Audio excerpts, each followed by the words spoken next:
Bonjour et bienvenue sur Actu du VTT et du GPS. Aujourd'hui on va parler de batterie, mais plus exactement de batterie additionnelle. Lorsque vous partez sur de très longues randonnées, vous pouvez constater qu'il est nécessaire de gérer au plus fin la luminosité de votre batterie pour pouvoir en bénéficier sur des durées allant à plus de 7 heures.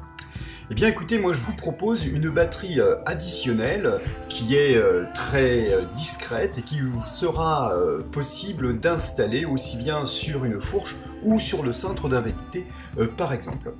Eh bien, vous aurez la possibilité de recharger cette batterie via un port secteur qui est à acheter en supplément, mais il vous sera possible surtout de le recharger sur votre port USB de votre ordinateur. Via un cordon, vous pourrez alimenter soit un élément par le port USB ou recharger votre batterie par le port micro USB.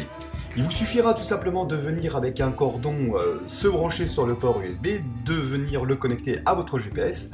Il vous suffira tout simplement d'appuyer sur le petit bouton avec la LED rouge quand la batterie est chargée, vert lorsque la batterie est en pleine charge, de recharger votre GPS. Comme vous pouvez le constater sur le Edge Touring, dès lors que vous déconnectez la batterie, eh bien le GPS souhaite s'éteindre, c'est qu'il n'est pas alimenté par sa propre batterie.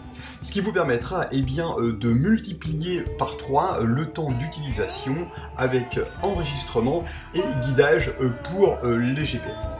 Sur le TouNav Amina, tout simplement, vous n'accédez pas à votre GPS, mais vous êtes bien en recharge, tout simplement. Donc pour pouvoir bénéficier dans le cas présent de l'alimentation en guidage, il vous suffira d'allumer préalablement votre GPS pour pouvoir démultiplier la durée de la batterie sans avoir à jouer avec l'intensité lumineuse. Pour avoir une bonne étanchéité au niveau des contacts et de ne pas voir de saleté rentrer, vous avez avec la batterie des capuchons en caoutchouc qui vous permettront de venir connecter un certain nombre d'éléments en assurant une bonne étanchéité. Grâce à sa courroie caoutchouteuse, vous pourrez venir les fixer sur une tige de sel, sur un cintre ou un guidon et bien sûr sur la fourche comme vous avez pu le constater sur la première photo avec la Lefty. Écoutez, je n'ai vraiment aucun reproche à faire à cette batterie en termes de discrétion, en termes de qualité d'utilisation, de simplicité d'utilisation.